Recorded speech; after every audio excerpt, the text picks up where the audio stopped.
पण सरकार कोणाचं असू द्या, ज्यांच्यासोबत हा प्रसंग घडतो तो वाईटच आहे.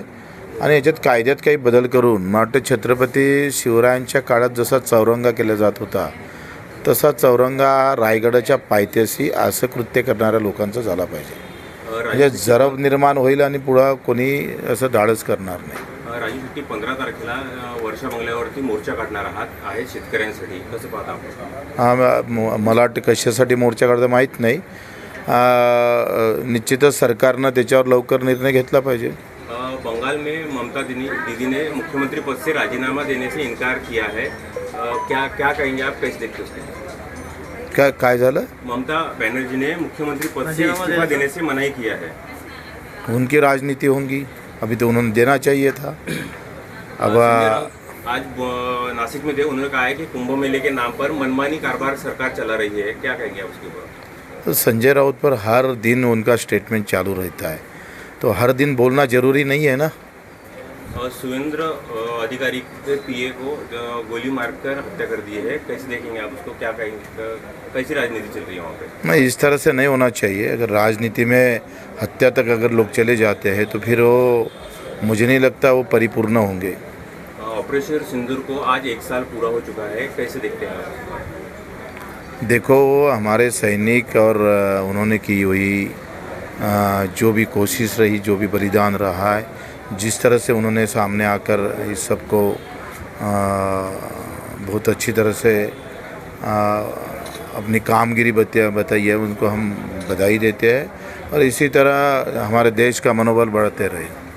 एमआईएम के वारिस पठान इन्होंने विवादित बयान दिया है, वंदे मातरम हम कहेंगे नहीं, उसके अंदर कुछ ऐसे वर्ड है जो इस्लाम में हराम है, चाहे हमें देशद्रोही करार दे या फिर फांसी लगा दे, लेकिन हम वंदे मातरम बोलेंगे नहीं, ऐसा? पूरे मुस्लिम समाज को बदनाम करना चाहते हैं. सभी मुस्लिम का ये कहना नहीं, हमारे तरफ मुस्लिम लोग हैं वो भी वंदे मातरम कहते हैं और ताकत से कहते हैं. और वो मुस्लिम समाज को, धर्म को बदनाम करना चाहते हैं तो वो तो उससे देश की बदनामी तो होंगी, लेकिन उनके मुस्लिम धर्म की भी बदनामी होंगी. विधान परिषदेच्या उमेदवारासाठी आपण शिवसेनेत प्रवेश केला आहे अशी टीका नाना पटोले यांनी केली आहे. तडजोडीच्या राजकारणावर आपली काय प्रतिक्रिया आहे? नाना पटोले पण BJPत होते, पहिले काँग्रेसला, मग BJPत गेले, आता पुन्हा ते काँग्रेसमध्ये आले. त्याच्यानं राजकारणामध्ये ह्या सगळ्या गोष्टी करत असताना आम्ही पहिल्यांदा सांगितलं का झेंडा कुठला जरी असला तरी अजेंडा महत्त्वाचा आहे. आणि अजेंडा काय आहे तर बच्चू कडू, शेतकरी, मजूर, दिव्यांग, जे काही वंचित घटक आहे, कष्टकरी आहे, त्याच्यासाठी एक आपला एक कार्यक्रम आपण शिवसेनेत राहून राबवणार आहोत. शिवसेनेचं एक नवीन धोरणसुद्धा शेतकऱ्याबद्दल, मजुरांच्या प्रती कसं येईल, दिव्यांगांच्या संदर्भात, युवकांच्या संदर्भात एक आपण पाहतो का विभागवाईज इथं शेतीचं पिकं बदलतात. तुम्ही कोकणात जाल तर आंबा आणि काजू येतं, मच्छीमार येतं. मराठवाड्यात आणि विदर्भात आले तर इथं करोडो शेतकरी जास्त आहे. इथे जिल्हा विभाग बदलला तर पिकं बदलतं. त्याचे विभागवाईज धोरण झाले पाहिजे आणि यासाठी मोठ्या शक्तीची गरज होती.